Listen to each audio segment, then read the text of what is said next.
Welcome, students of form. We're going to talk in this clip about the effects of migration on labor and Caribbean society. And this video will take like roughly about 7-8 minutes because it will take two goals, goal 16 and 17. And of course, both of them are about explaining and describing in depth. Let's first look at goal 16. Describe the manner in which most Chinese laborers went to Cuba by incorporating the keywords below properly. Yeah? So you got to use the keywords that are coming up now in a fitting manner into your answer. Contracted, disobedient, caste. Yes. So describe the manner in which most Chinese laborers went to Cuba by incorporating the keywords below properly. Actually, for me, they are above. And those are contracted, disobedience, and caste.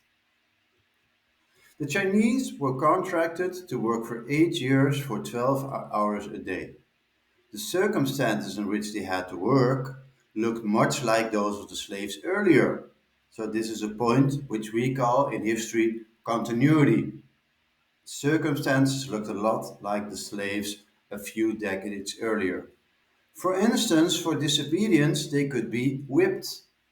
They cost only a little more than the African slaves a few decades earlier, some 720 pesos for 8 years, because they were contractors, while an African slave had cost around 600 pesos. So you see, contracted, coming back in the answer, disobedience is coming back in the answer, and also cost is coming back into the answer. And the main conclusion you can draw is that there were many similarities. There was a lot of continuity in the treatment of the Chinese laborers compared to the African enslaved just a few decades back. There was continuity in this. Let's look at the next goal, goal 17. Explain in depth why the mortality rate of the Chinese who were transported on ships to the Caribbean teaches us their condition on those ships were similar to those of the African slaves a few decades earlier.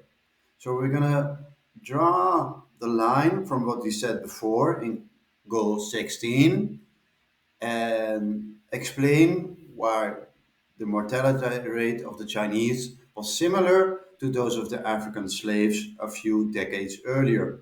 Again, here is continuity.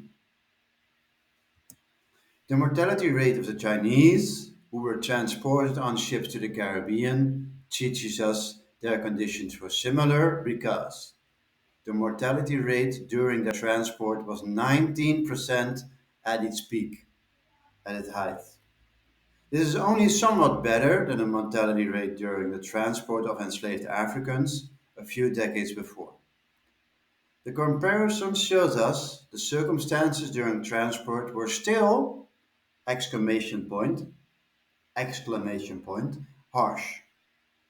Yeah? So again, coming back to the question and comparing it 19% of the mortality rate, somewhat better than during the transport of enslaved Africans a few decades earlier, but the conclusion, the comparison shows us the circumstances were still harsh and just slightly better than those of the slaves a few decades earlier.